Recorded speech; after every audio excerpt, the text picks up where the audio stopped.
juga, Pak Andi. Malam. Kita mulai, kita berdoa dulu. Nanti saya minta tolong Bulani ya, berdoa ya. Oh, mari kita akan sama-sama. Bapa, kami di dalam kerajaan surga, yang kami panggil, kami kenal di dalam nama Putramu yang tunggal, yaitu Tuhan Yesus Kristus, yang sudah menjadi Tuhan dan Juru Selamat kami yang hidup. Malam hari yang indah ini Tuhan, kami bersyukur, berterima kasih, karena Engkau memberikan kesehatan yang prima kepada setiap kami. Tuhan memelihara kami, dan pada malam hari ini kami boleh bersama-sama mengadakan Zoom untuk pendalaman Alkitab ya Tuhan. Mari Tuhan Yesus, Kau sendiri yang akan memberikan pencerahan akal budi kami ya Tuhan.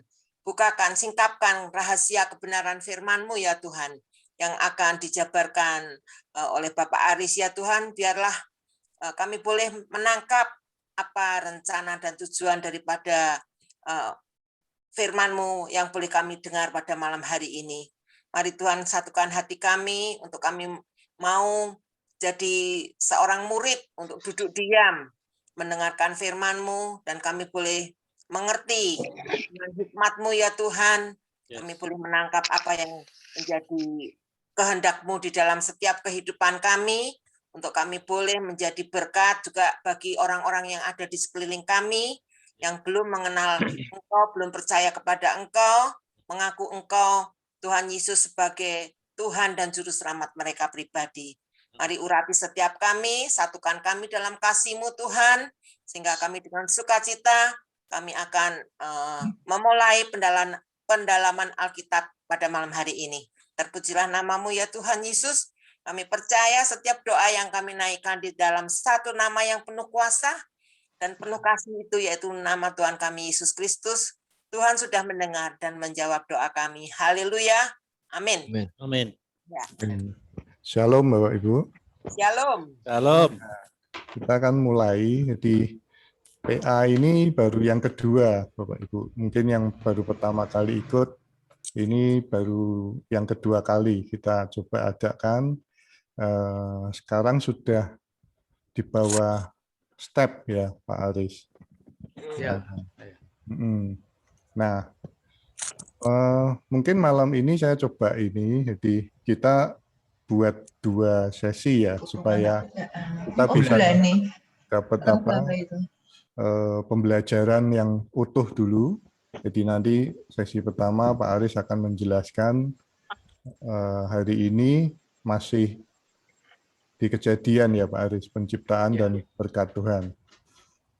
Nanti baru sesi kedua itu istilahnya sharing Bapak Ibu. Sharing ini nggak harus tanya jawab. Jadi boleh Bapak Ibu kalau mau tanya, nanti Pak Aris yang akan jawab, atau mungkin dari kita juga bisa menjawab, juga silakan. Atau yang kedua juga mungkin dari Bapak Ibu bisa menambahkan dari tema ya, topik yang dibawakan malam hari ini, atau mungkin dari apa yang dibawakan ada rema dari firman dan ada kesaksian hidup mau disaksikan sebagai tambahan untuk contoh gitu juga boleh. Jadi bebas Bapak Ibu ya untuk session kedua ini, supaya kita sama-sama belajar, sama-sama melengkapi istilahnya begitu. Jadi santai aja. Ini bukan kelas. Nah, lalu mungkin kita kemarin sudah sepakat bahwa PA ini akan diadakan 1,5 jam. Di kurang lebih nanti 8:30 itu kita akan selesai. Kalau misalnya topik ini masih belum selesai, mungkin tinggal dilanjut minggu depan, di Jumat berikutnya. Mungkin dari saya untuk menjelaskan sementara segitu, nanti saya serahkan ke Pak Aris untuk bisa mulai PA malam hari ini. Silakan Pak Aris. Pak, sebelum Pak Aris dimulai, boleh tanya sedikit? Ya, Pak Aris. Ya, jadi kalau memungkinkan bahan yang disiapkan Pak Aris nanti boleh di-share lewat WA, Pak. Ya, Jadi supaya pertemuan kita malam ini itu ada bekas, ada yang kita pelajari. Karena dalam pertemuan itu kadang juga belum tentu maksimal. Jadi kita masih bisa baca lagi gitu. Saya kira itu, nggih, matur nuwun. Ya, terima kasih Pak untuk masukannya. Mungkin nanti kalau kita sudah rutin, bisa juga kita buka grup WhatsApp. Jadi materi, link, atau diskusi lebih lanjut bisa di grup itu kalau Bapak Ibu setuju ini. Ini usulan juga. Baik, Pak Aris, silakan. Baik, selamat malam Bapak Ibu semuanya. Terima kasih banyak untuk kehadirannya. Di sini saya mohon izin untuk mic, semua saya mute terlebih dahulu. Nanti pada waktu sesi sharing saya akan buka kembali begitu ya. Atau ini juga Pak Andi juga saya jadikan sebagai hostnya ya. Nah, ini. Baik, tema kita yang akan kita perbincangkan bersama pada malam hari ini mengenai 7 hari penciptaan dan berkat Tuhan ya. Kisah ini mungkin sudah sering kita dengar, tetapi mungkin ada hal-hal yang terluput atau yang masih bisa untuk kita gali lebih jauh, untuk kita memahami apa sebenarnya pesan yang ingin disampaikan melalui kisah penciptaan itu. Nah, dalam hal ini, ya ini sebagai tema kita 7 hari penciptaan, di mana di situ narasinya dimulai dengan pernyataan bahwa pada mulanya Allah menciptakan langit dan bumi. Ya, nah di sini saya ingin membuat sedikit ilustrasi dari gambaran kisah penciptaan di dalam Kejadian pasal 1 ayat pertama sampai pasal 2 ayat yang ke-4a. Ya, di dalam ayat yang kedua kemudian dikatakan bahwa bumi belum berbentuk dan kosong, gelap gulita menutupi samudera raya. Itu ya. Gambarannya seperti ini. Kemudian di hari yang pertama Tuhan berfirman, jadilah terang. Dan setelah terang itu jadi, disusul berikutnya pada hari yang kedua, Tuhan menciptakan istilahnya di situ adalah cakrawala, ya, cakrawala. Istilah cakrawala di sini secara harafiah itu artinya adalah bentangan begitu ya. Istilahnya itu bentangan. Nah, gambaran konkretnya itu seperti sebuah kain tenda, ya, kain tenda yang dibentangkan begitu ya. Dari istilah cakrawala yang dalam bahasa Ibrani-nya itu adalah rakia. Nah, fungsi dari cakrawala ini adalah memisahkan air yang di atas dan air yang di bawah. Karena kan tadi di awal dikatakan bahwa kegelapan menutupi samudra raya. Yang pertama kegelapannya disingkirkan dulu, kemudian air yang masih bercampur itu kemudian dipisahkan oleh bentangan ini yang disebut dalam bahasa Indonesia kita sebut dengan cakrawala, memisahkan air yang di atas dan air yang di bawah. Kemudian di dalam pandangan orang Israel kuno, di cakrawala yang kemudian disebut sebagai langit, ya disebut sebagai Shamayim, itu ada semacam jendela-jendela yang kalau kita sudah sering mendengar itu disebut dengan istilah tingkap-tingkap langit gitu ya. Tingkap-tingkap langit ini fungsinya bisa dibuka dan bisa ditutup. Jadi kalau tingkapnya ini dibuka, maka air yang di atas itu akan turun dan jadilah hujan. Jadi dalam pandangan orang Israel kuno itu sangat sederhana sekali. Mereka membayangkannya seperti itu, bahwa di atas langit itu berkumpul sekian banyak air yang kalau tingkap-tingkap langit atau jendela-jendela langit itu dibuka, maka hujan akan turun. Dan dalam teks-teks kenabian, kadang kalau Tuhan sedang menghukum orang Israel, langit ini atau tingkap-tingkap langit ini digembok begitu ya, dikunci sedemikian rupa menjadi semacam lempeng yang tidak bisa dibuka, maka terjadilah kekeringan ya di tanah Israel. Ini gambarannya seperti itu. Nah, kemudian di hari yang ketiga Tuhan memisahkan antara daratan dan lautan ya. Jadi yang warna hijau ini adalah daratan, sehingga ini menjadi sebuah wilayah kering begitu, sedangkan di sekelilingnya itu adalah lautan ya. Dan jadi dalam gambaran orang Israel kuno, bumi itu bentuknya tidak bulat seperti pemahaman kita orang modern, tetapi mereka membayangkan bumi itu seperti sebuah lempengan yang terapung di atas lautan ya, seperti itu. Kemudian dari daratan ini muncullah tumbuh-tumbuhan itu di hari yang ketiga. Sehingga kalau kita lihat di sini sampai pada hari ketiga ini belum ada makhluk yang bergerak begitu ya, belum ada sesuatu yang bergerak di sini. Hanya terciptalah ruang-ruang ya, tercipta ruang udara di sini, kemudian tercipta ruang daratan dan tercipta ruang air ya. Ada 3 ruang utama di situ. Nah, kemudian di hari yang keempat barulah Tuhan menciptakan benda-benda penerang, matahari, bulan, dan juga bintang-bintang. Kemudian pada hari yang kelima Tuhan menciptakan binatang di laut dan binatang di udara.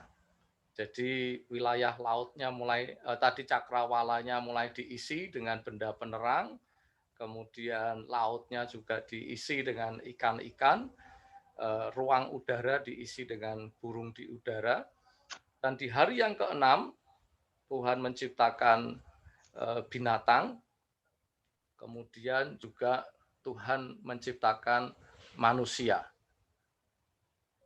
Ya, Tuhan menciptakan manusia.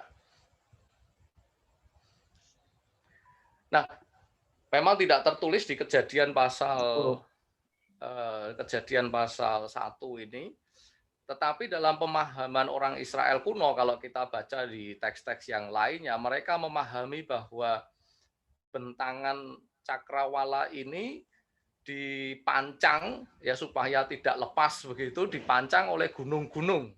Ya, jadi gunung-gunung itu fungsinya itu sebagai kayak kalau tenda itu kan harus ada pasaknya ya. Nah, ini fungsinya itu seperti pasak ya, sehingga bentangannya ini nanti tidak lepas begitu.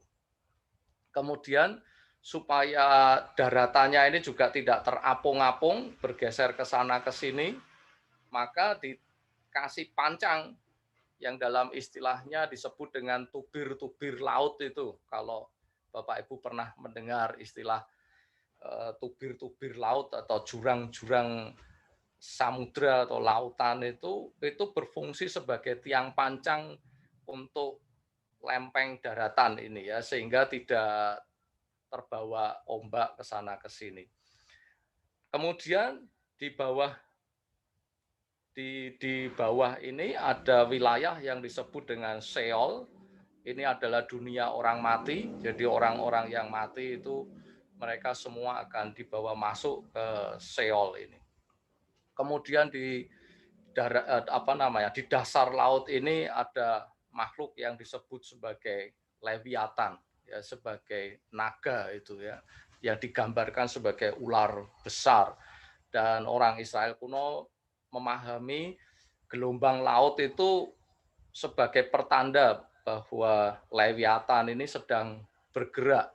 Ini gambaran kalau kita merekonstruksi kisah penciptaan, 7 hari penciptaan di dalam Kejadian pasal 1 ayat 1 sampai pasal 2 ayat 4a. Dan di hari ke-7 itu Tuhan berhenti dari semua ciptaannya.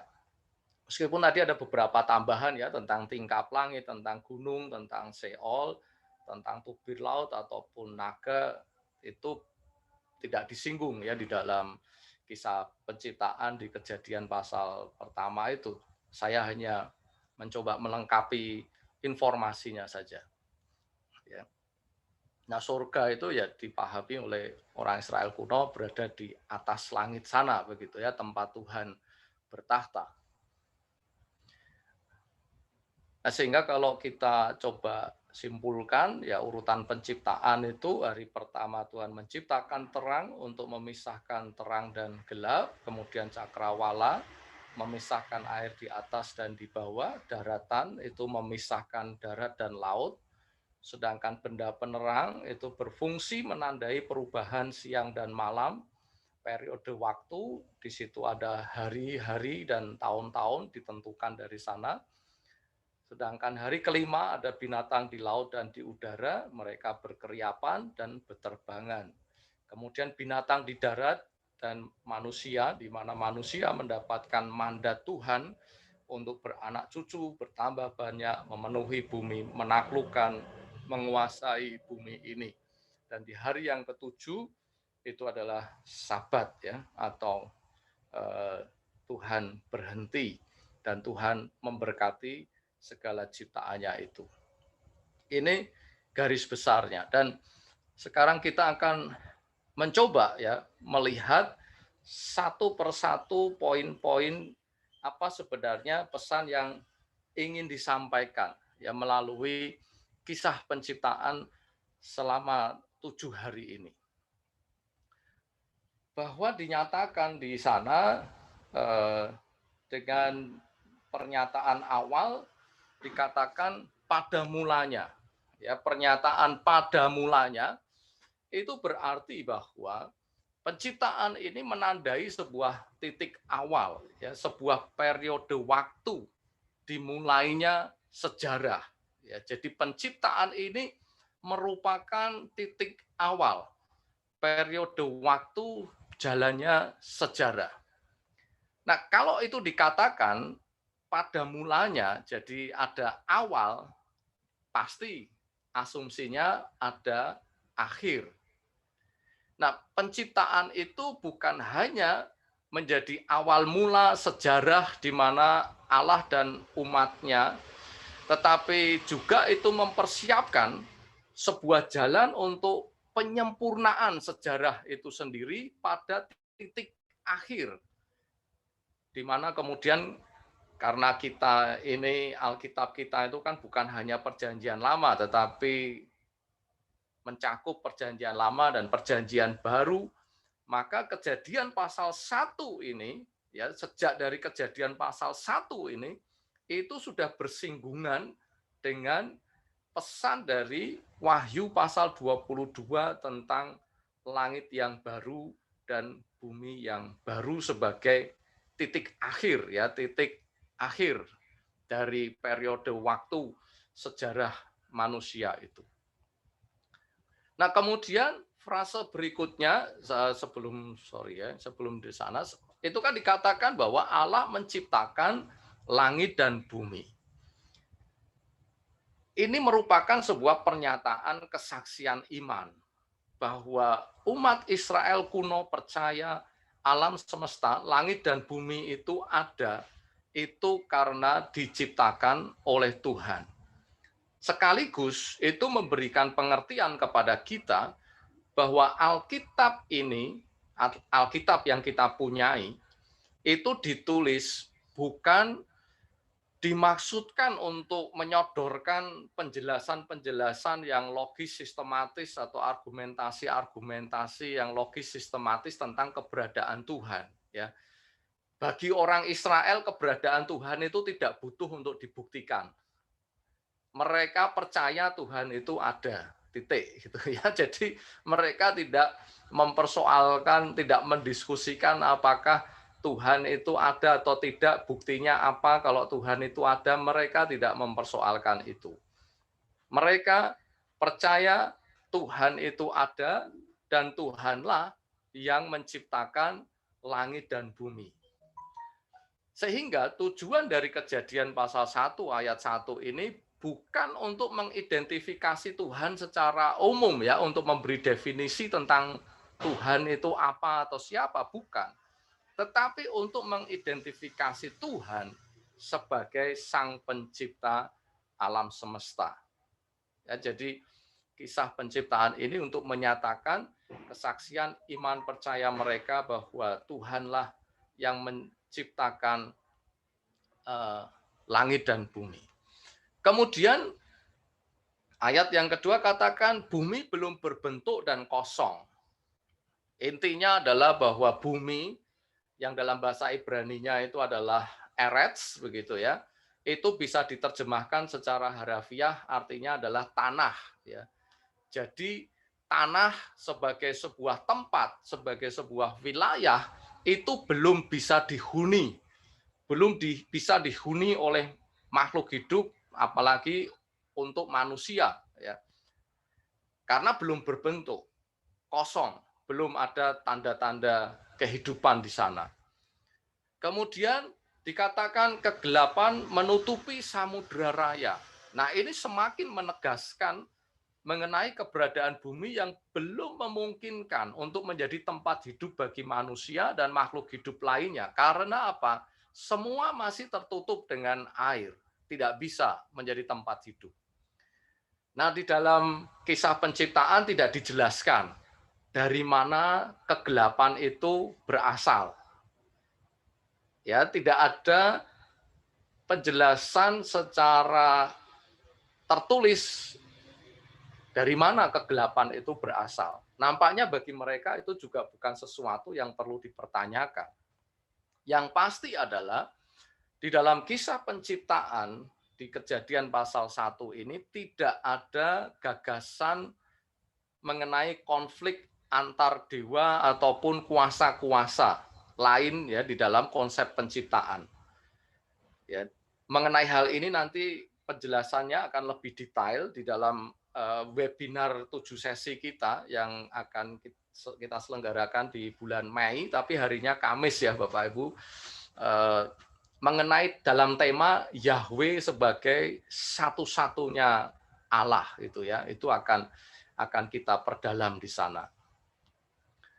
Nah, kemudian dikatakan bahwa roh Allah melayang-layang. Ini sebagai sebuah bentuk penegasan bahwa penciptaan itu terjadi oleh kuasa Allah sendiri, bukan oleh penyebab lain apapun, ya, tetapi oleh kuasa Allah sendiri.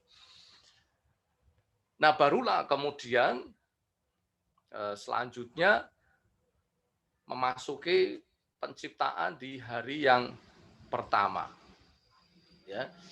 Di hari yang pertama Tuhan menciptakan terang, dan di situ terang ini membuat pemisahan antara terang dan gelap, di mana terang itu sudah disebut sebagai siang dan gelap itu disebut sebagai malam.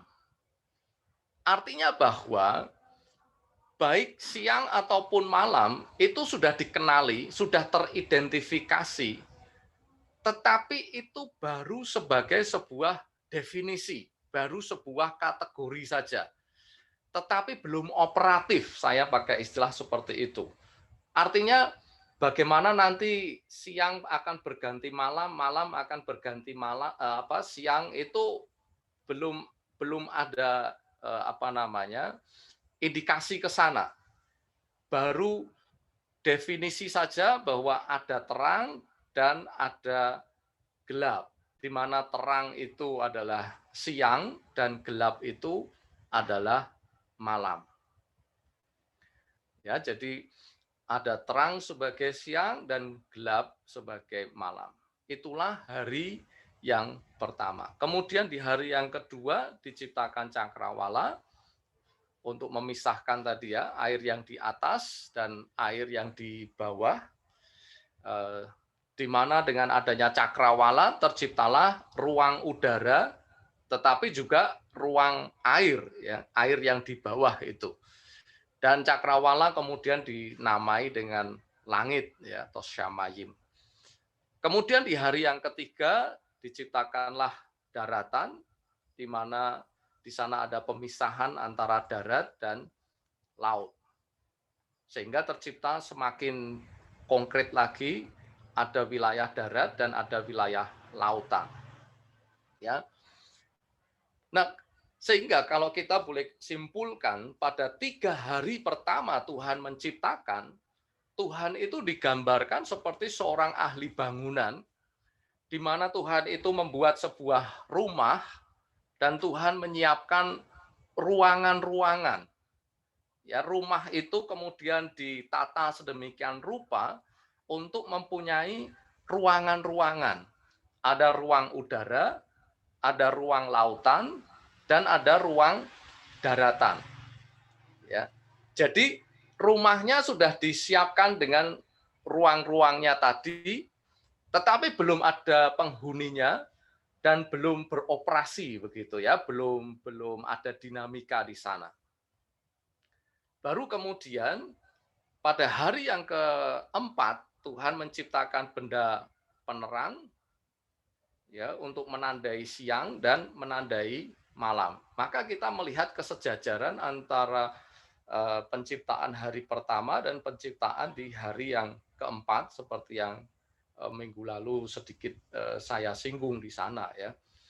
Dan dengan adanya benda penerang ini, ya, dengan adanya benda penerang ini, maka kemudian siang dan malam itu menjadi beroperasi begitu ya, ibarat mesin itu kemudian mulai bergerak begitu. Karena dengan adanya benda penerang ini, siang bisa berganti malam dan malam bisa berganti siang, dan pergantian-pergantian itu akan menandai hari-hari dalam hidup manusia, ya. Hari-hari tercipta, dan kalau hari-hari itu tercipta, maka kemudian ada tahun-tahun juga, ya. Jadi kemudian apa yang sebelumnya itu hanya didefinisikan saja, sekarang sudah bisa beroperasi, ya. Sekarang sudah bisa berdinamika demikian, ya. Bisa terjadi, terciptalah hari demi hari, kemudian tahun demi tahun. Kemudian di hari yang kelima, ruang udara itu diisi dengan burung-burung di udara, sedangkan ruang di air itu diisi dengan binatang di laut. Ya, di sini burung di udara itu beterbangan, sedangkan binatang di laut dia berkeriapan. Ya, sebagai makhluk hidup ini mulai ada dinamika, ya, semuanya mulai bergerak. Dari yang sebelumnya itu ruang-ruang kosong, tidak ada isinya apa-apa, nah sekarang sudah diisi dan mulailah terjadi dinamika-dinamika, pergerakan-pergerakan seperti itu. Dan di hari yang keenam Tuhan menciptakan binatang darat dan juga manusia, di mana binatang darat itu diciptakan dalam 3 kategori, ada binatang ternak, kemudian ada hewan melata, dan ada binatang liar. Yang menarik dikatakan binatang diciptakan menurut jenisnya. Jauh berbeda ketika Tuhan menciptakan manusia, di mana manusia diciptakan laki-laki dan perempuan. Manusia tidak diciptakan berdasarkan jenisnya, ya. Tetapi manusia diciptakan berdasarkan rupa dan gambar Allah. Ya, kalau binatang menurut jenisnya, kalau manusia diciptakan menurut rupa dan gambar Allah. Dan disitulah manusia mendapatkan mandat untuk manusia itu bertambah banyak, beranak cucu, kemudian menaklukkan dan menguasai semua ciptaannya. Nah, yang menarik di ayat 28 itulah Tuhan menyatakan bahwa Tuhan memberkatinya, dan disitulah sebenarnya kita memahami semua ciptaan itu pada dasarnya merupakan berkat bagi manusia. Sehingga sebenarnya manusia itu tidak bisa mengatakan bahwa Tuhan tidak memberkati kita, karena seluruh alam ciptaan itu Tuhan sediakan pada dasarnya, pada prinsipnya itu adalah untuk menjadi berkat bagi kita. Tetapi berkat itu ada di dalam perintah firman Tuhan untuk manusia menaklukkan dan menguasai dalam pengertian mengelola alam semesta ini. Sehingga kalau kita bisa simpulkan, untuk kalau tadi di hari pertama sampai hari ketiga, itu ibaratnya Tuhan baru menciptakan ruang-ruangnya begitu. Sedangkan di hari yang keempat sampai hari yang keenam, Tuhan mengisi ruangan-ruangan itu. Ya. Dan dengan adanya benda-benda penerang dan juga makhluk hidup yang bergerak, maka alam semesta yang Tuhan ciptakan itu menjadi operatif, ya, menjadi sesuatu yang bergerak. Waktu mulai berjalan, aktivitas demi aktivitas dilangsungkan, peristiwa demi peristiwa pun kemudian terjadi. Nah, di hari yang ketujuh dikatakan bahwa itu merupakan Sabat, yang artinya adalah berhenti. Tetapi sebelum tema tentang Sabat ini, ketika Tuhan menciptakan di hari pertama sampai dengan hari yang keenam, Tuhan selalu mengakhiri dengan menyatakan bahwa Tuhan melihat semuanya itu baik. Ya, jadi kata melihat ini dipakai berulang-ulang di dalam peristiwa penciptaan ini. Dan kisah penciptaan ini memberikan penggambaran ya bahwa Tuhan itu sebagai pihak yang mengetahui apa yang baik. Ya, Tuhan yang mengetahui apa yang baik bagi manusia, dan Tuhan itu berniat untuk menyediakan apa yang baik bagi manusia. Nah, kalau Tuhan tahu apa yang baik, itu berarti Tuhan juga mengetahui apa yang buruk atau apa yang jahat. Nah, itu sebabnya sebenarnya Tuhan haruslah berada di titik pusat dari segala ciptaan agar semuanya itu akan tetap dapat berjalan baik. Jadi ketika ciptaan ini kemudian beroperasi, ya, bergerak, berdinamika, maka dinamika semua gerakan itu haruslah berpusat kepada Tuhan, karena Tuhanlah yang tahu apa yang baik dan apa yang tidak baik. Nah, pengetahuan inilah ya yang kemudian ingin direbut oleh manusia, di mana manusia ingin mempunyai pengetahuan yang baik dan jahat seperti yang dimiliki oleh Tuhan. Dan ini ada di dalam peristiwa kejatuhan yang biasa kita kenal sebagai kejatuhan manusia, di mana manusia itu ingin merebut pengetahuan yang baik dan jahat.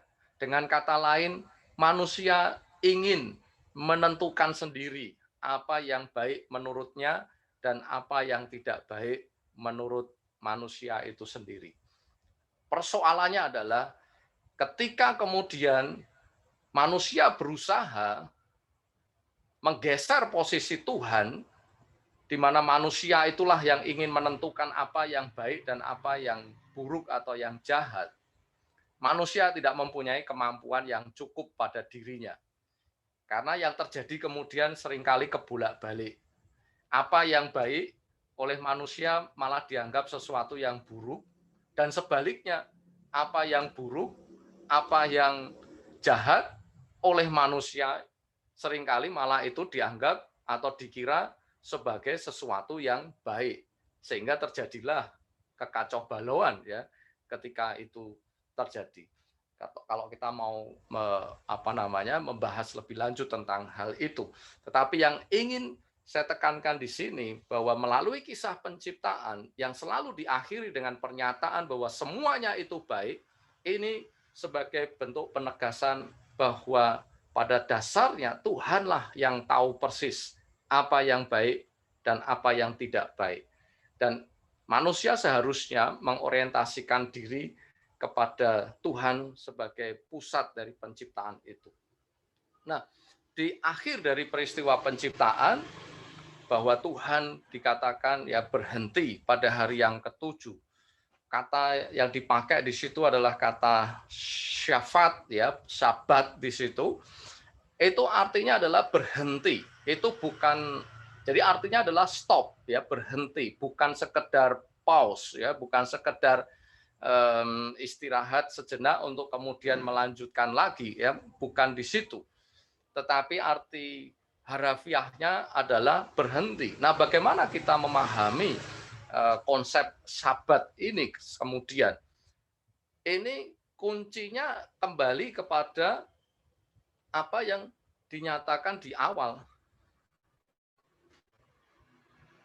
Kalau kisah penciptaan ini dibuka dengan pernyataan pada mulanya, ya, maka kalau ada awal itu berarti akan ada akhir. Ya, jadi kisah penciptaan ini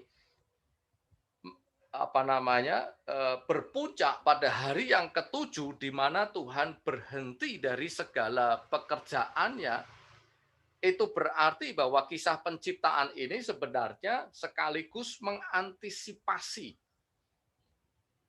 mengantisipasi hari perhentian yang sepenuh-penuhnya, yaitu ketika Tuhan nantinya menciptakan langit yang baru dan bumi yang baru. Ya, di mana di dalam Perjanjian Lama kita memahami kisah penciptaan ini tadi,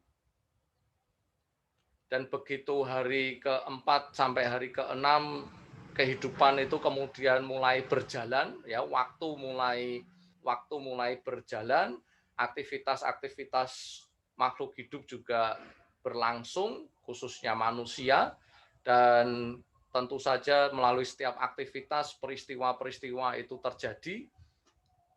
Ya. Nah, semuanya itu akan terus berjalan sampai seperti kita saat ini, ya, masih beraktivitas, tetapi akan ada masa di mana semuanya itu akan berhenti di hari perhentian, ya, sabat yang sempurna, ya, sabat yang sesungguhnya ketika Tuhan menciptakan langit yang baru dan bumi yang baru. Ini adalah seluruh garis besar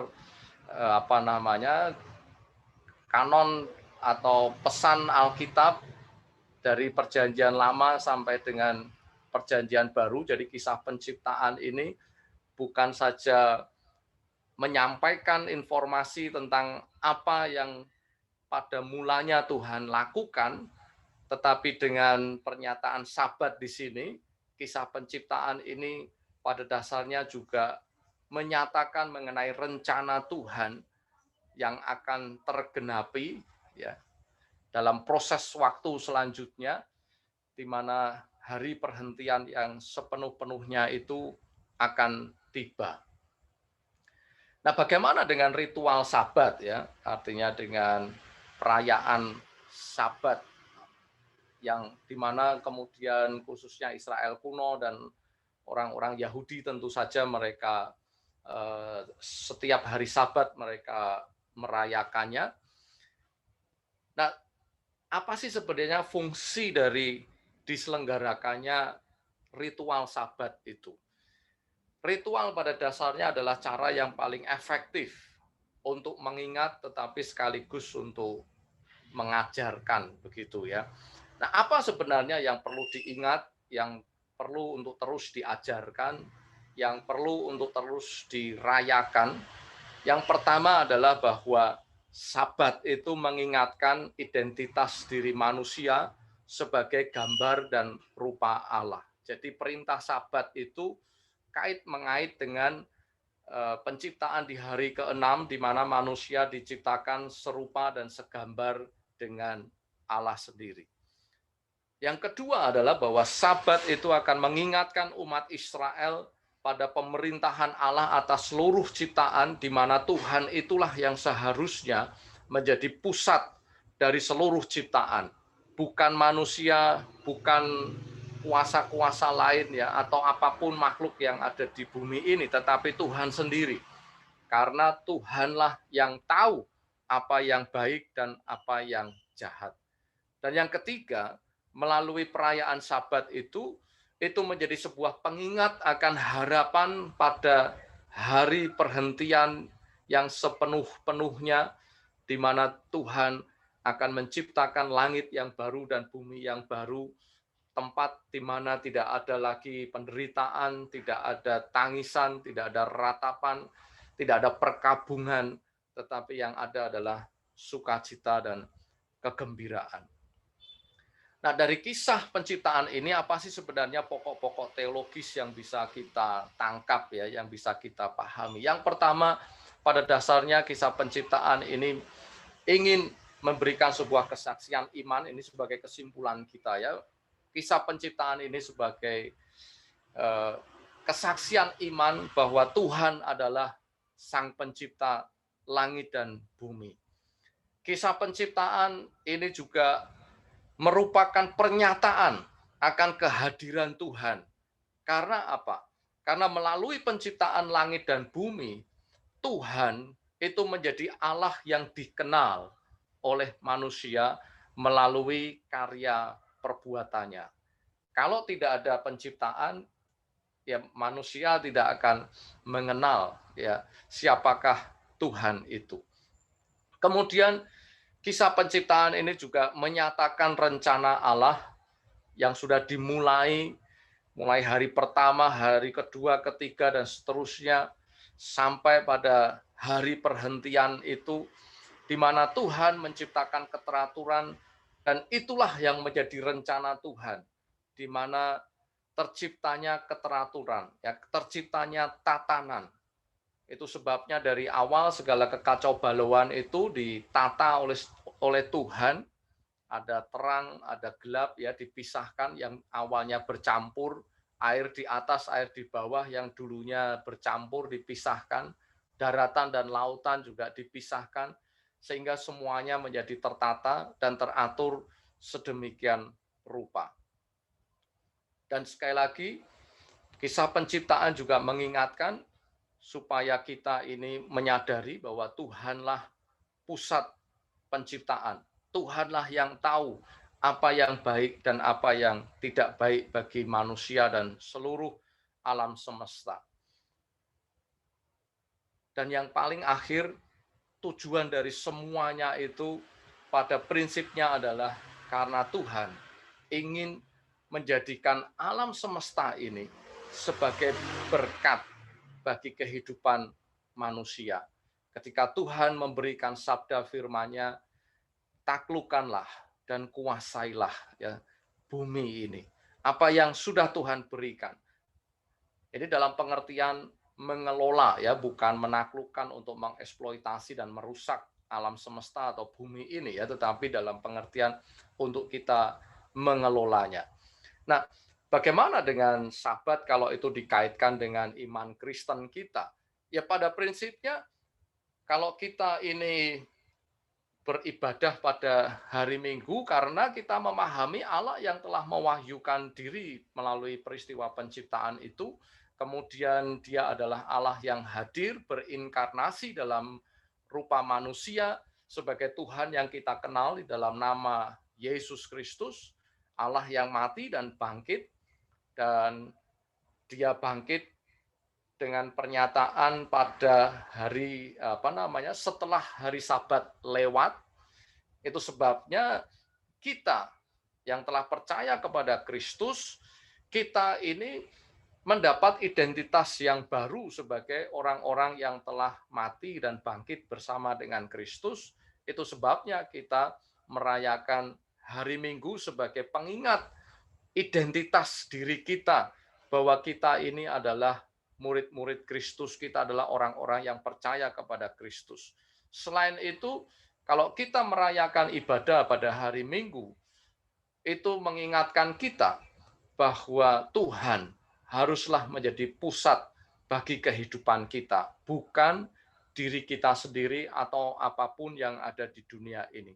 Dan yang ketiga, Kalau kita merayakan Sabat, kita merayakan hari Minggu, ya ibadah hari Minggu, pada dasarnya kita ini menanti-nantikan kedatangan Kristus yang kedua kali untuk membawa kita kepada kehidupan yang kekal di langit yang baru dan bumi yang baru, di hari perhentian yang dimana tidak ada lagi duka dan penderitaan seperti kehidupan yang masih berada di langit dan yang lama dan bumi yang lama yang saat ini masih menjadi ruang hidup kita.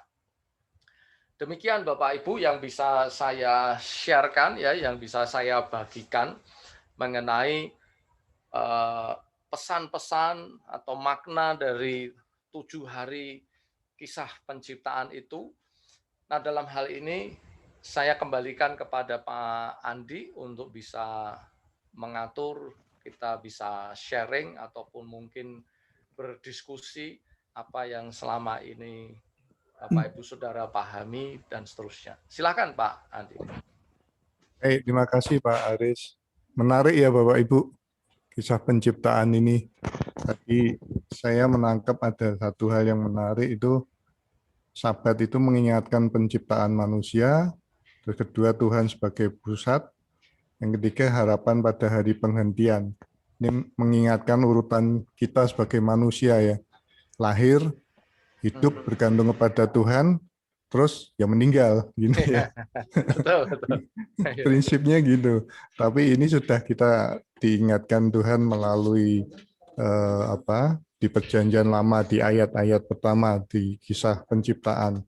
Baik Bapak Ibu, silakan mic-nya boleh dibuka.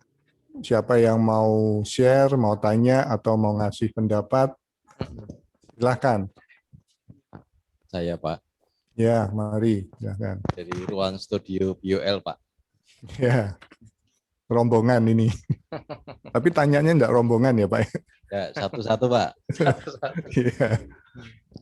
Oke, saya Pak Mikael. Setidaknya ada 8 catatan Pak Aris. Wah, rombongan. Tapi supaya saya juga menghargai yang lain, maka saya akan ya maksimal 2 dulu. Ya, kecuali nanti tidak ada yang memanfaatkan atau waktunya cukup, saya akan sambung. Dari yang paling ringan sampai yang paling berat ini. Wah, mantap.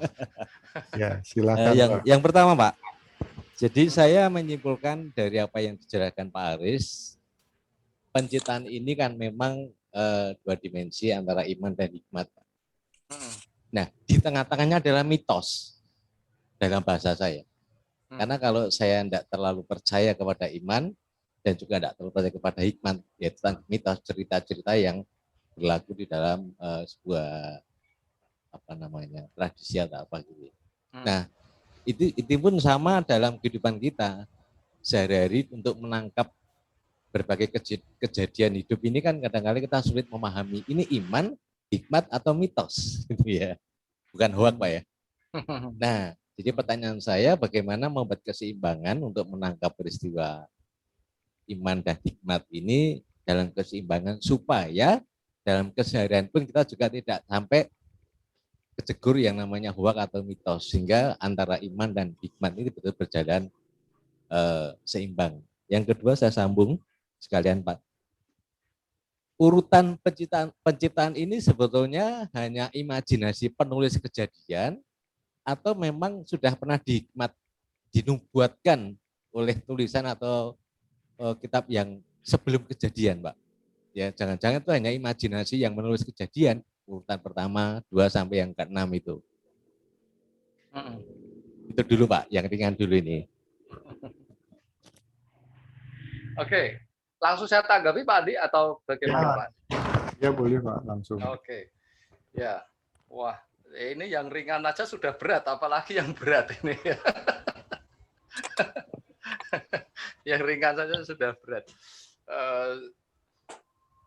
Saya tidak tahu, mungkin bisa definisi iman, hikmat dan mitos itu mungkin nantinya Pak Mike bisa lebih menspesifikkan lagi ya mengenai kategori-kategori iman, hikmat dan juga mitos begitu ya.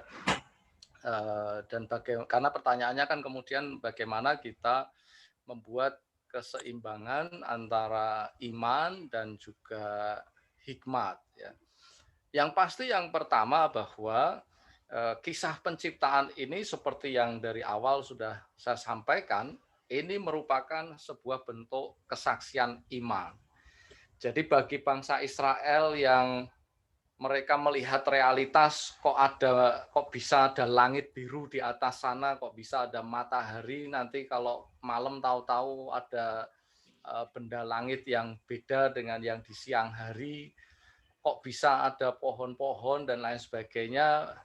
Di situ mereka percaya bahwa semuanya itu ada karena Tuhan.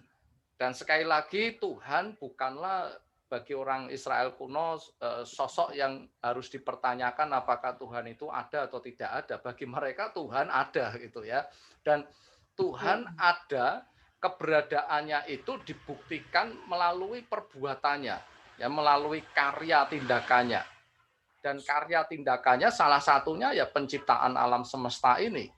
Di mana dengan karya penciptaan ini Tuhan dikenali ya sebagai pihak yang telah bekerja, yang berkarya. Dan sekali lagi gambaran mereka sangat konkret sekali. Mereka menggambarkan Tuhan dalam peristiwa penciptaan di Kejadian pasal pertama ini ya seperti seorang arsitek ya, seorang ahli bangunan yang Tuhan sedang mendirikan sebuah rumah, atau bahkan dalam konteks zaman itu ya seperti sedang membuat tenda begitu ya, dibentangkan sedemikian rupa, dipancang sudut-sudutnya supaya tidak terlepas. Kemudian cakrawala itu kan benda penerang itu ibaratnya kayak lampu lentera yang dicantelkan di tenda-tenda. Itu kan sangat konkret sekali ya gambaran mereka itu. Namun sekaligus kisah penciptaan ini memang kalau kemudian nantinya kita ini belajar kitab-kitab Perjanjian Lama khususnya yang terkategori sebagai tulisan hikmat, yaitu kitab Amsal, kitab Ayub, dan kitab Pengkhotbah, kisah penciptaan ini merupakan titik pijak ya, merupakan titik pijak dasar dari pemahaman hikmat ya, di mana segala sesuatu itu sudah Tuhan letakkan, artinya sebelum Tuhan itu menciptakan alam semesta ini, kalau kita itu kemudian membaca kisah penciptaan yang tertuang di dalam tulisan-tulisan hikmat, khususnya kitab Amsal, bahwa sebelum Tuhan itu menciptakan semua unsur di alam semesta ini, yang pertama kali Tuhan ciptakan itu adalah hikmat. Ya. Yang pertama kali Tuhan ciptakan itu adalah hikmat. Apa sih hikmat?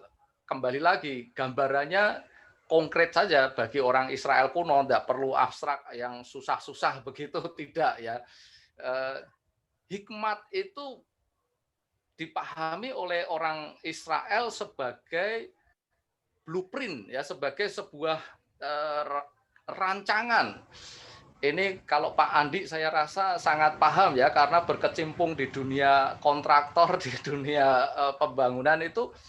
Sebelum orang itu membangun sebuah bangunan, maka langkah yang paling awal adalah orang itu akan membuat rancangannya terlebih dahulu.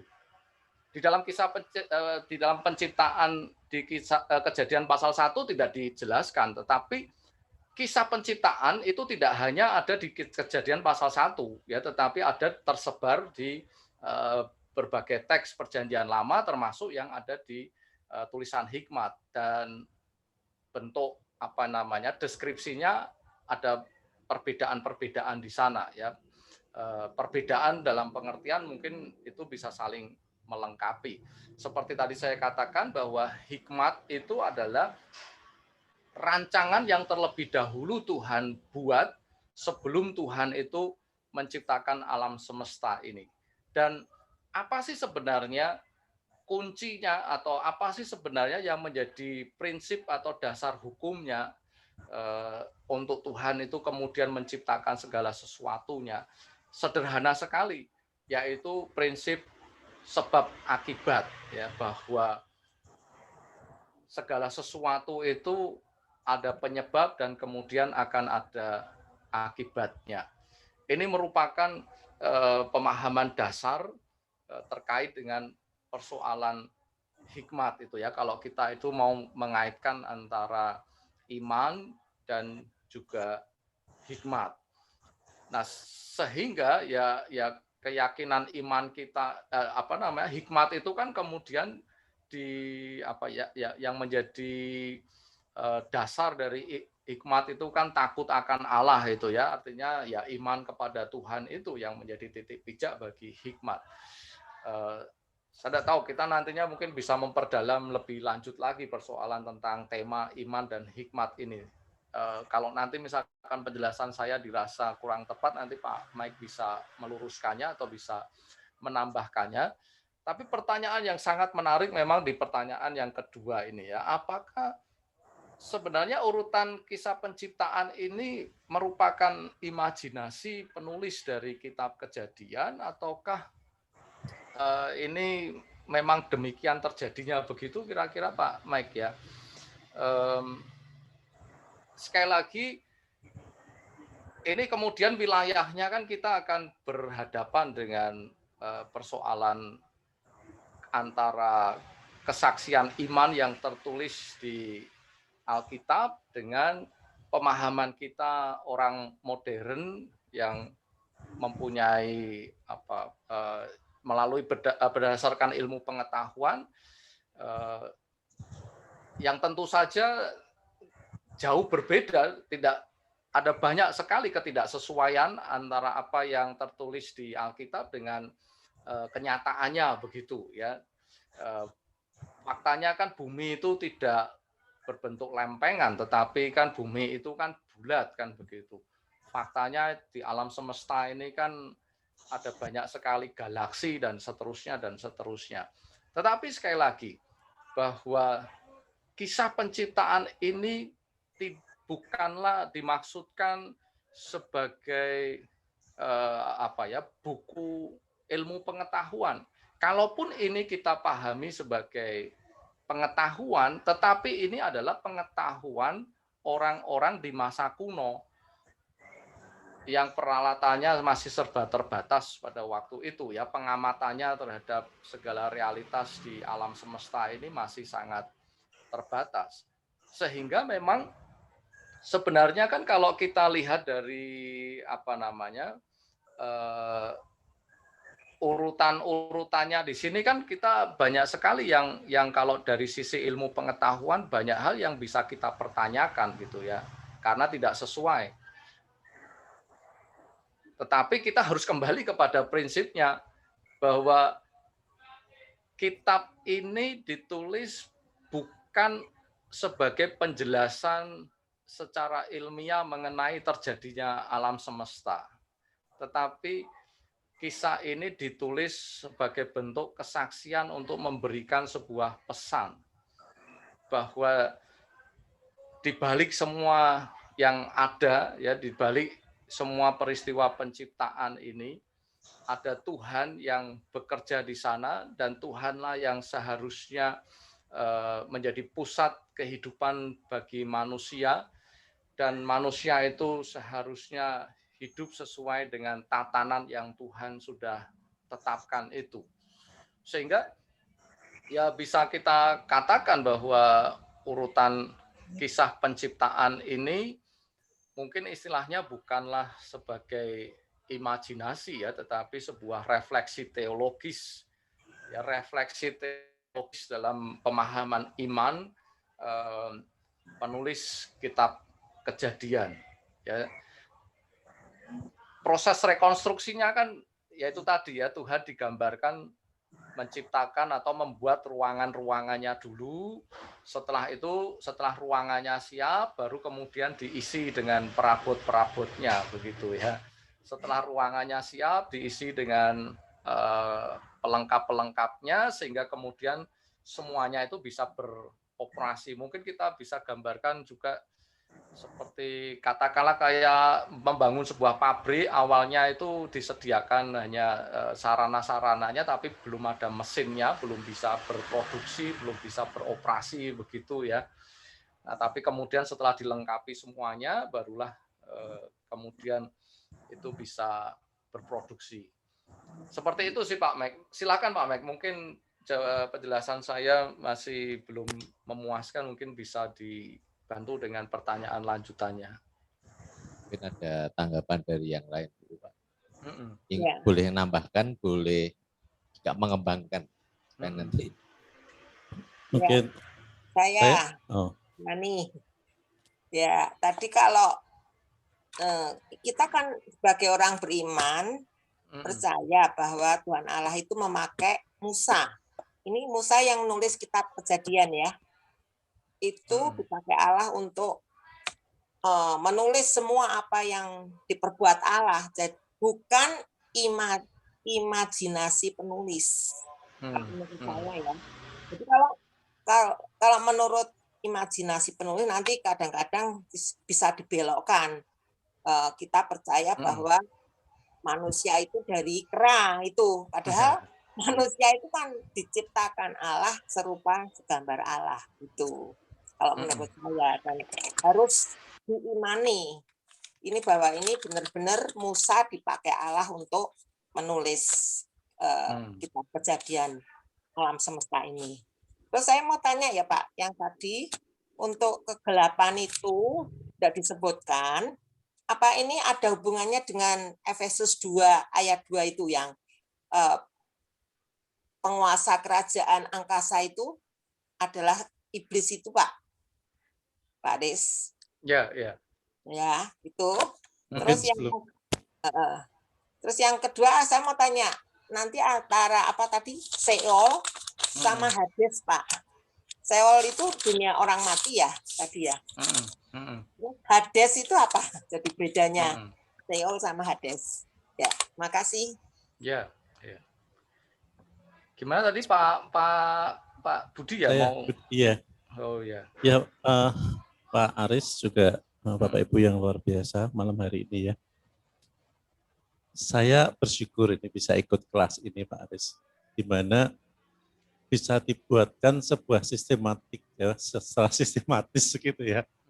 Di mana ketika kita bahwa dalam catatan firman itu kan ada terang, tetapi benda penerangnya belum diciptakan gitu. Ya. Kan jadi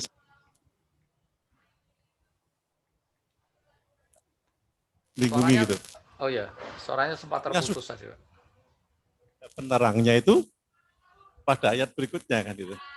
Tapi dengan adanya ini sangat sistematis membantu. Terima kasih Pak Aris. Pertanyaan Pak Mik.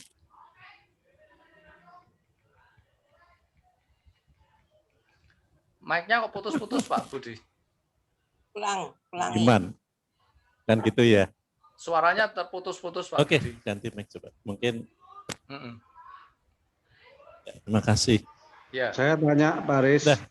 Benar Pak. Dalam yang saya tahu tradisi Yahudi itu kan menceritakan apa yang terjadi pada dirinya, kepada anak cucu dan seterusnya.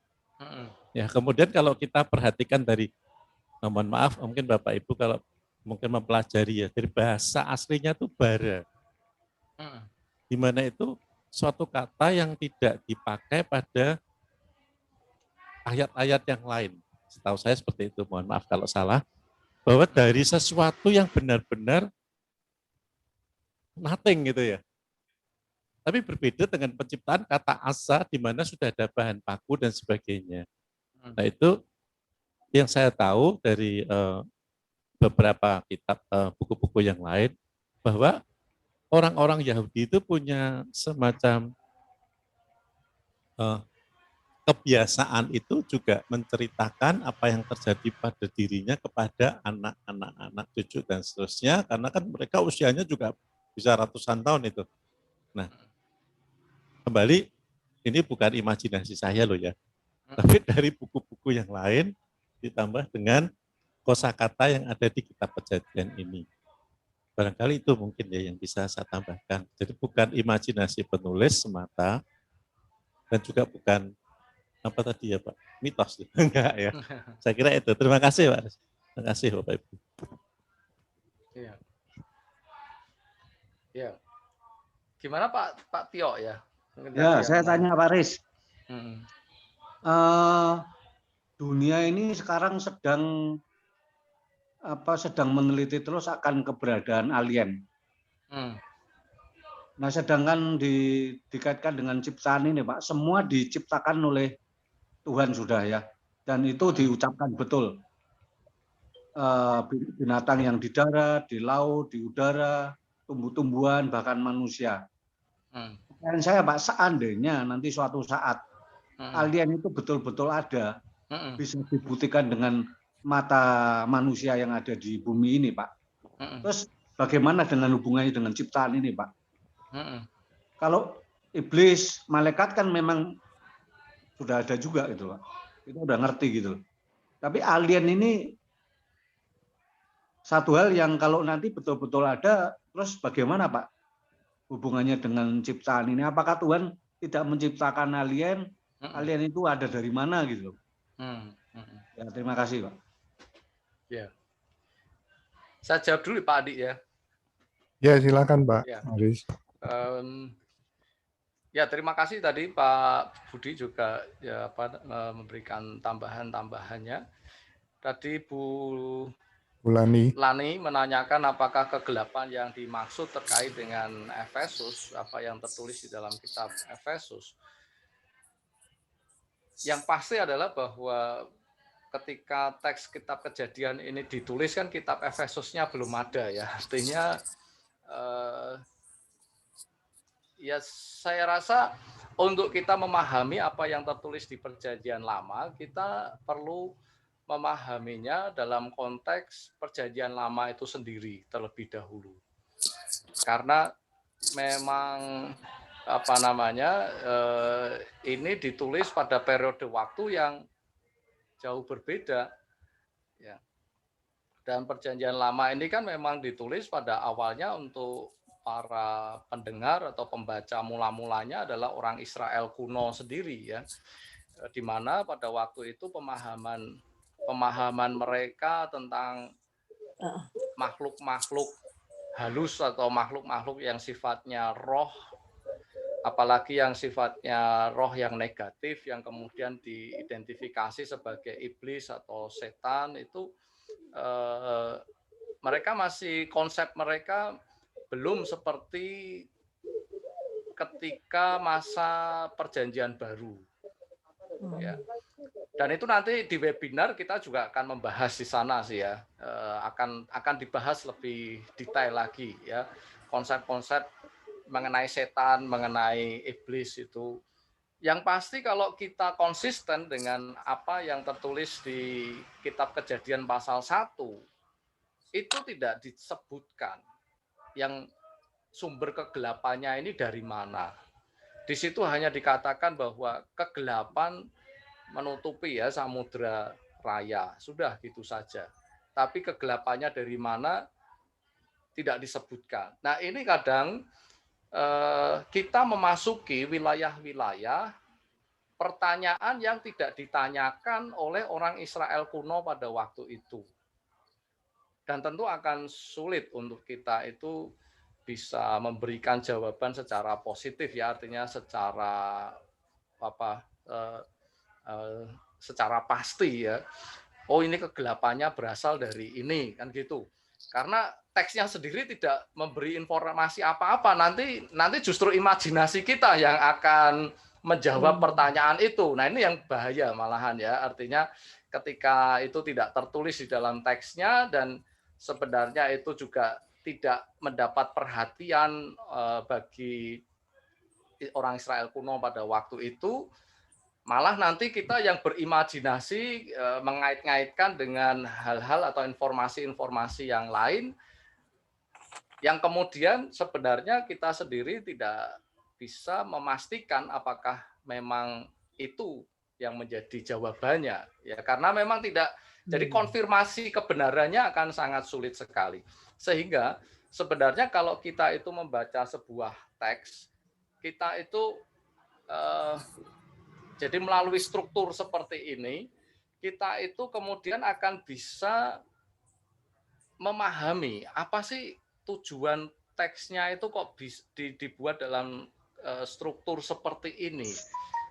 Melalui sistematika seperti ini, apa yang hendak dikomunikasikan kepada pembacanya, itu yang paling penting sebenarnya. Pesan apa yang ingin disampaikan. Jadi sebenarnya kan ini inti pesannya adalah bahwa ketika Tuhan itu hadir menyatakan kuasanya dalam penciptaan, maka Tuhan itu mendatangkan keteraturan. Yang dulunya campur aduk antara terang dan gelap, campur aduk begitu, sekarang dipisahkan. Ada terang, ada gelap. Yang dulunya air campur aduk, air di atas, air di bawah, sekarang dipisahkan. Ada yang di atas, ada air yang di bawah. Daratan dan lautan yang dulunya campur aduk dipisahkan. Jadi ketika kita membaca khususnya Perjanjian Lama, sebenarnya hal yang terbaik untuk kita lakukan adalah kita melepaskan segala atribut atau keberadaan kita sebagai manusia modern dan kita mencoba menyelami dunia kehidupan orang Israel kuno pada waktu itu. Ya, konsep-konsep mereka. Nah, sehingga kalau kemudian saya kaitkan dengan pertanyaan dari Pak Tio yang cukup menarik ya, bagaimana kalau misalkan keberadaan alien itu terbukti? Wah, lah ini bagi penulis kitab Kejadian tentu sangat tidak terpikir ya bahwa di alam semesta ini bahwa ada kemungkinan ada makhluk lain selain manusia maupun binatang dan juga tumbuhan yang ada di atas muka bumi ini. Memang tentu ini menjadi sebuah pertanyaan yang menantang, artinya menjadi sebuah pertanyaan teologis bagi kita. Dan kalau ini sih wilayahnya kemudian menjadi diskusi kita bersama, ya artinya menjadi diskusi kita bersama. Bagaimana kalau seandainya alien itu ada? Pertanyaan baliknya sih, apakah kemudian kalau alien itu ada membuat keberadaan Tuhan itu tidak maha, Pak? Jadi Mengapa tidak maha? Bukankah justru Tuhan sangat maha? Berarti ternyata Tuhan tidak hanya menciptakan alam semesta, bumi, galaksi yang kita tinggali ini saja, tapi Tuhan ternyata lebih dari yang dibayangkan orang Israel kuno, lebih karena ternyata alam semesta ini kan terdiri dari miliaran galaksi ya, dan ada miliaran matahari sebenarnya. Berarti kan Tuhan lebih maha kuasa, Pak. Ya, dalam arti galaksi betul, Pak. Tapi dalam makhluk alien ini kan tidak tersebutkan di ciptaannya, Pak. Kok ternyata ada satu makhluk lain gitu selain manusia, makhluk yang diciptakan segambar dan serupa dengan Allah, Tuhan. Ya bisa saja karena Tuhan tidak perlu mewahyukan menginformasikan segala keseluruhan apa yang Tuhan tahu harus diberitahukan kepada manusia. Kalau keseluruhan itu harus diberitahukan kepada manusia, wah, kita akan jadi Tuhan, Pak. Kita tahu semuanya. Ya. Boleh sedikit share, Pak Aris? Iya, Pak. Iya. Jadi ketika ini kan berbicara mengenai kosmologi yang dimana itu pada zaman ditulis kan zaman prailmiah ya. Ya, betul. Sehingga tidak serta-merta pada masa konteks prailmiah itu kemudian ditarik ke sekarang. Pertama, yang kedua, jangan lupa judul buku dan pengarangnya, tapi pada waktu itu sempat ditulis bahwa ketika diciptakan benda penerang, mungkin Pak Aris lebih tahu dari saya itu terkait dengan yang dimaksud itu juga termasuk isinya gitu. benda penerang itu kan misalnya tidak hanya matahari dan bulan misalnya. Nah, kita tahu sekarang kan alam semesta ada galaksi dan sebagainya. Nah itu apakah benar ya? Itu dari satu buku yang saya lupa pengarangnya siapa, penulisnya siapa. Itu dikatakan bahwa ketika menciptakan benda-benda penerang atau benda-benda langit yang lain, itu sudah terkandung makna, ada isinya. Jadi sudah termasuk apa yang ada di dalamnya. Jadi misalkan bumi dan segala isinya, kira-kira gitulah. Iya. Karena kan, Tapi itu ya. Makasih. Cuman itu kan pemahaman kita, Pak, sebagai orang modern yang sudah tahu bahwa ternyata alam semesta ini bukan hanya galaksi Bima Sakti saja dengan matahari yang kita punya ini.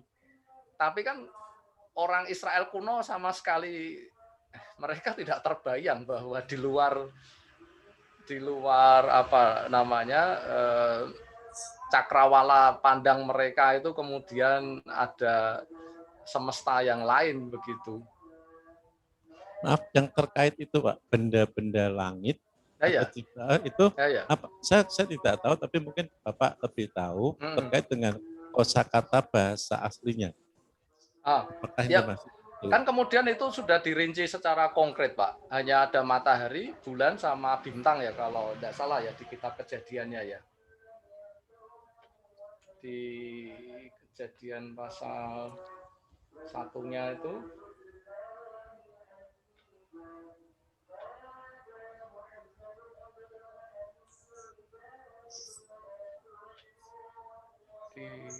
tadi hari keempat ya, berkumpul sebentar. Ayat berapa sebentar?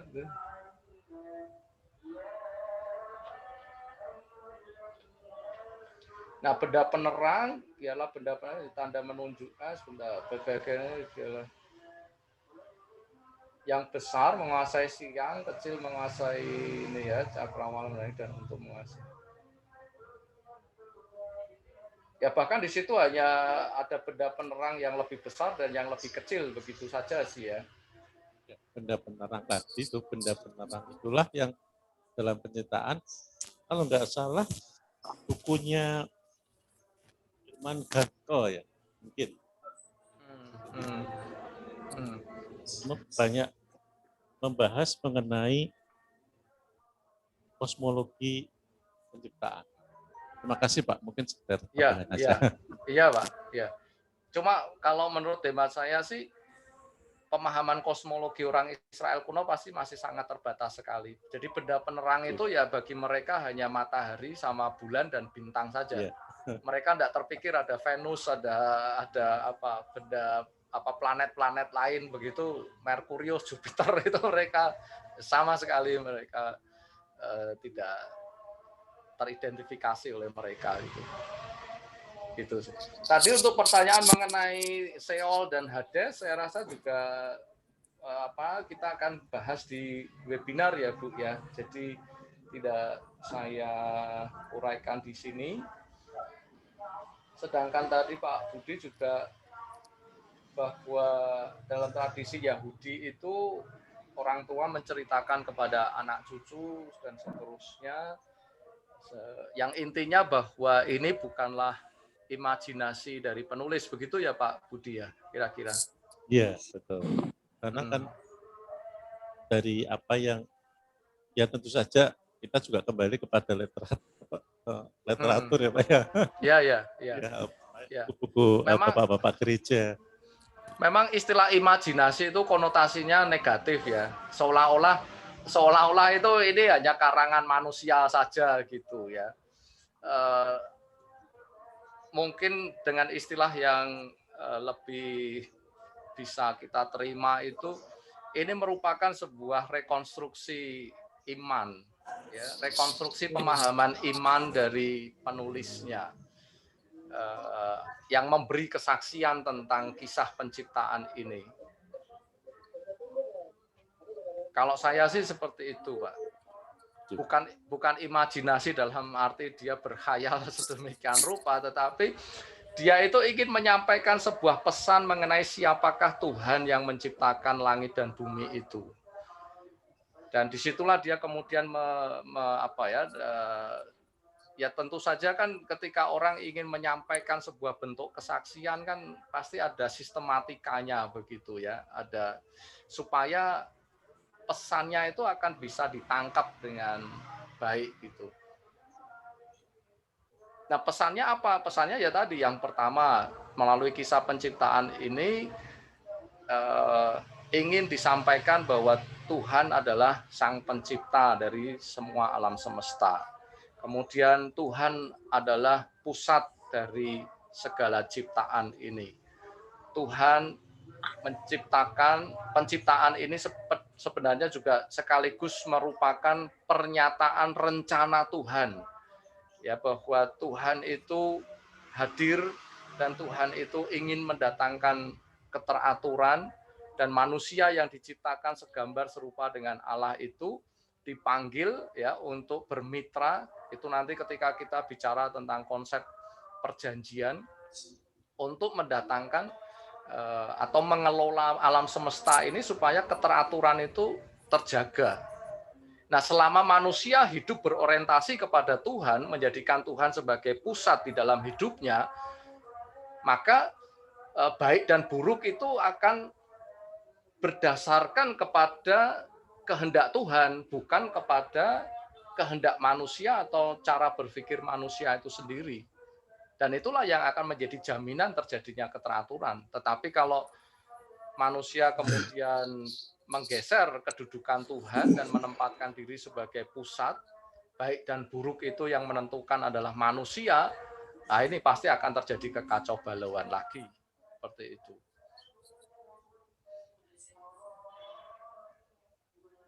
Silakan mungkin Pak Andi, saya kembalikan. Kalau mungkin ada yang lain, Pak. Saya mau tanya, silakan. boleh ya? Selamat malam Pak Aris, terima kasih Pak Aris. Malam Pak Yuyu. Cukup jelas apa yang disampaikan Pak Aris. Tapi saya memohon kalau bisa mungkin dengan bahasa aslinya Pak. Karena kan kejadian Alkitab kita itu kan terjemahan ya Pak. Yang tentunya kan yang dikondisikan dengan kebiasaan dengan kondisi di Indonesia. Nah, apakah bisa memungkinkan dari bahasa asli yang mungkin sepatah kata yang seperti misalnya tadi penerang itu ya Pak ya. Pengertian saya itu penerang itu di sini mungkin Allah sendiri yang sudah menjadi penerang di sana gitu. Nah itu. Jadi mungkin di bahasa aslinya mungkin akan lebih jelas untuk diterjemahkan. Kalau tidak salah demikian Pak. Mungkin kalau di acara selanjutnya atau di kemudian ada bahasa asli yang bisa disampaikan, mungkin kami yang ikuti jauh akan lebih mengerti begitu Pak Aris. Terima kasih Pak Aris. Cuma gitu aja sih. Terima kasih Pak. Terima kasih Pak Yuyu. Ya. Oh ya Pak Aris, mau tanya, waktu Lucifer jatuh dalam dosa itu kan dibuang ya kayaknya ya. Istilahnya apa Pak? Dibuang. Iya, iya. Nah itu apakah di daerah kegelapan atau gimana? Nah makanya apa namanya itu kita akan memperdalam lebih lanjut terkait dengan tema mengenai setan dan iblis nanti di webinar yang di bulan Mei, karena itu butuh penjelasan yang agak lebih detail lagi mengenai konsep makhluk-makhluk yang disebut setan ataupun iblis dalam pemahaman perjanjian lama ya, dalam pemahaman perjanjian lama. Saya tidak akan menjawab di sini terlebih dahulu Bu Lani, ya, jadi kita simpan dulu.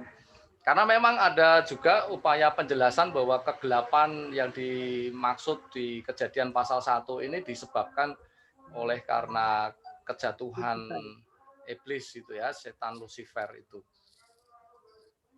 Tetapi kalau kita mengacu pada teksnya sendiri, sekali lagi di situ tidak dimunculkan. Sedangkan untuk sebenarnya untuk istilah-istilah Ibrani di situ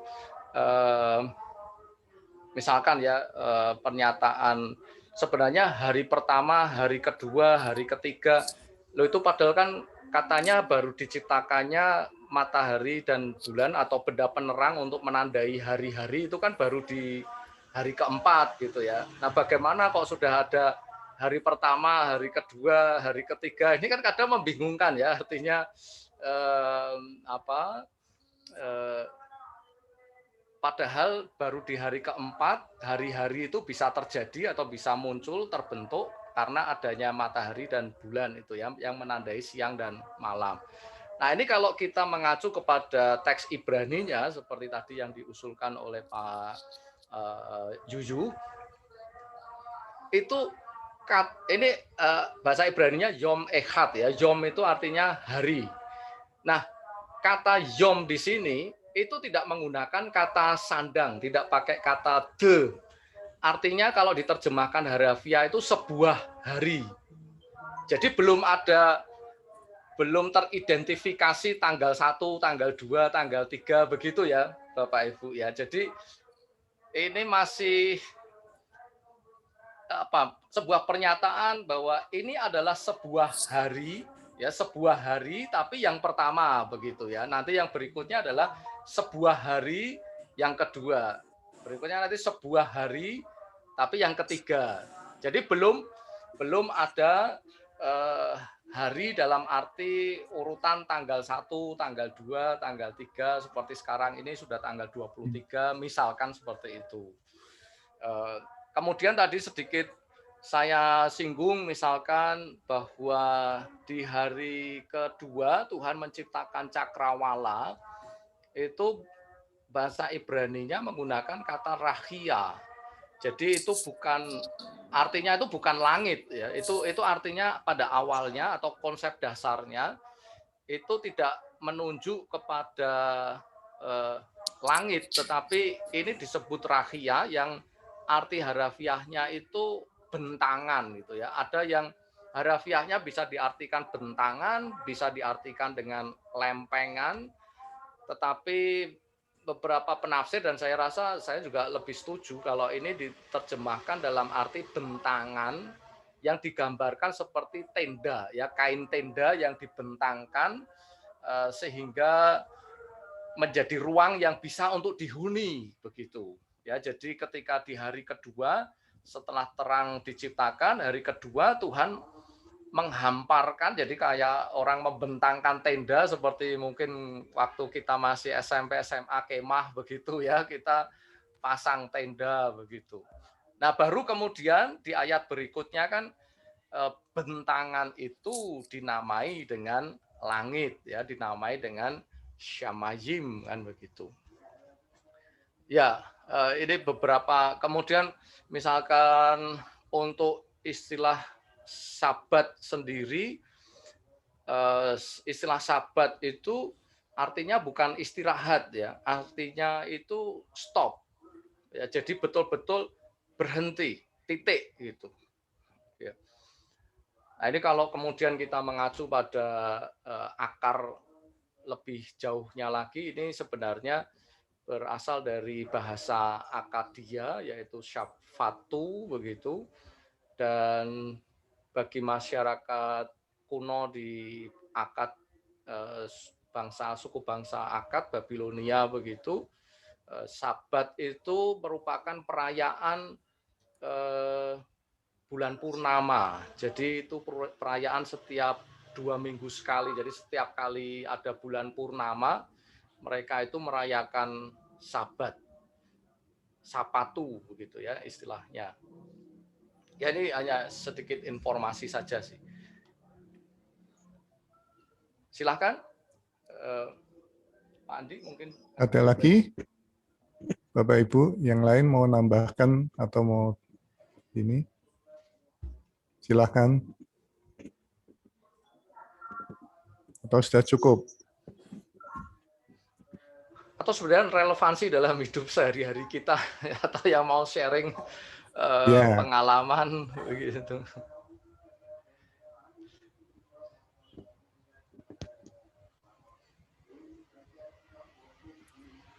Ada Pak Tio.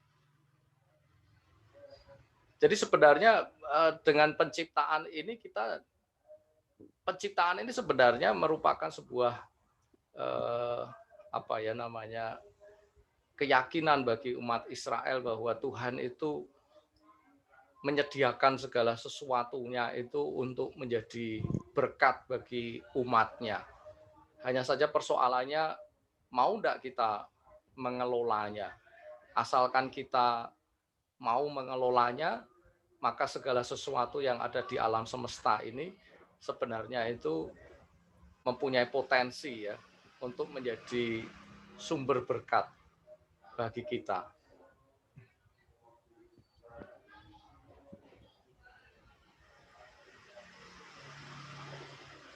Baik, ada lagi Bapak Ibu? Atau cukup nih?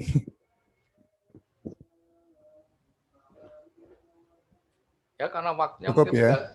sudah ya. 8:30. Baik, terima kasih Pak Aris untuk penjelasannya. Ini penciptaan cukup menarik buat kita ya, dari keadaan yang kacau, gelap, berantakan gitu. Tuhan ciptakan, Tuhan atur, dan pisahkan mana yang baik untuk berkat buat manusia.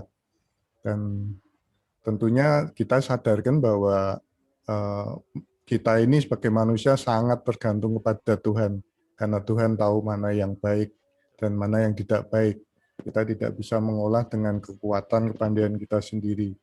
Dari situ ada kesaksian iman bahwa ada harapan buat hidup kita, di kehidupan kita sehari-hari sekarang, sampai nanti juga di setelah kematian. Tadi disebutkan ada hubungannya dengan adanya surga dan bumi ciptaan baru gitu ya Pak Aris. Ya. Tentunya ketergantungan kita dengan Tuhan dan kemampuan manusia untuk mengatur nantinya akan lebih menarik nih kalau mulai masuk bahas kejatuhan manusia ya Pak Aris. Ya, betul. Nah, kita akan minggu depan mungkin ya. Minggu depan kita akan bahas mengenai manusia di Taman Eden itu. Mengenai Adam dan Hawa yang ditempatkan Tuhan di Taman Eden itu juga cukup menarik itu Pak. Iya. Baik, terima kasih Bapak Ibu untuk partisipasinya hari ini. Kita ketemu lagi Jumat jam 7, nanti link akan di-share Pak Aris minggu depan. Kita tutup pertemuan PA hari ini. Terima kasih banyak untuk partisipasinya. Kita akan tutup dalam doa. Baik, mari kita berdoa. Bapa, kami mengucap syukur atas anugerah Tuhan kami boleh mengikuti PA pada malam hari ini yang dibawakan hamba-Mu Pak Aris. Biar Tuhan sendiri yang memberkati, mengurapi Pak Aris setiap pelayanannya. Kami mengucap syukur kami boleh belajar mengetahui siapa Tuhan kami, pencipta langit dan bumi, Allah yang hidup, Allah yang telah menebus hidup kami, bahkan membimbing hidup kami supaya kami hidup benar. Terima kasih Tuhan, kami mengucap syukur, Tuhan berkati setiap member peserta yang sudah mengikuti Zoom PA ini, Tuhan berkati dalam kehidupan sehari-hari, Tuhan berkati setiap usahanya. Tuhan berkati juga, sebentar kami akan berpisah dan kami beristirahat, biar damai sejahtera Tuhan ada dalam hidup kami. Terima kasih Bapa, kami mengucap syukur dalam nama Tuhan Yesus. Amin. Amin. Terima kasih banyak buat Bapak Ibu semuanya. Shalom. Sampai jumpa lagi minggu depan. Terima kasih semuanya. Selamat malam semua. Terima kasih juga undangannya. Ya.